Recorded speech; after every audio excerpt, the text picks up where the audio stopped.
Turning now to a Today Health Alert with alarming new figures this morning revealing that more than 60% of Australian workers have blood pressure so high that they're at risk of a stroke. Today, medical expert Dr Rick Gordon is here to tell us what we all need to know. Rick, we already know stroke is one of Australia's biggest killers, and this latest study was extensive. I think 17,000 people were involved.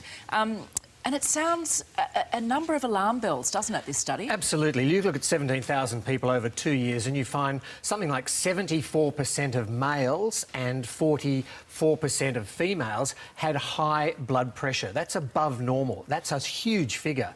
And it went on and looked at BMI, our body mass index, and found that males, again, about 40 to 50% of them are overweight. So why are men more at risk than women? Well, there's probably some genetic reasons in that. It's probably in our DNA. If you bring in lifestyle factors like stress, alcohol and lack of activity, those are the three big lifestyle ones.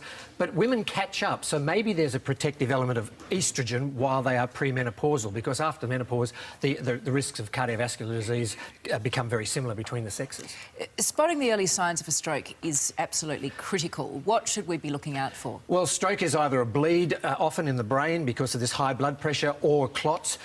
And these affect local things, so you might get a little bit of drooping of the face in an area like that, often slurred speech, sometimes blurred vision, paralysis or weakness in an arm or a leg, or an inability to coordinate and therefore swallow or move around, headaches, definitely, dizziness, things like that. So if something's not right, if you don't feel right about it, notify who you're with and get an ambulance as quickly as possible. Many are saying it's non-negotiable for companies to take an active role in their employees' health and well-being.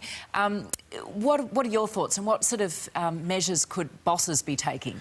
Well, I think to monitor the blood pressure, it's huge. If you're in an institution or a workplace environment where your blood pressure is checked regularly, or there's time for relaxation, there's time for advice about lifestyle factors, then that employer is investing.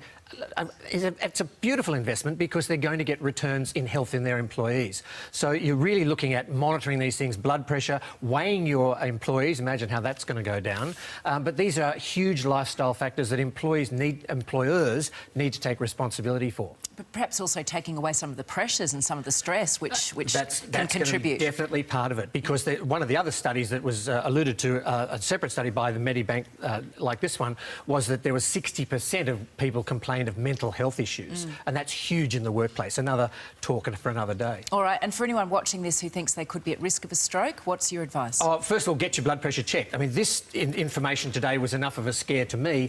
I am getting my blood pressure checked in the next day or two, because you don't, as males, we just don't do it. So get along to your GP, have your blood pressure checked, have your other lifestyle factors, cholesterol levels, stop smoking, get back into the healthy diet, and you'll live a hell of a lot longer.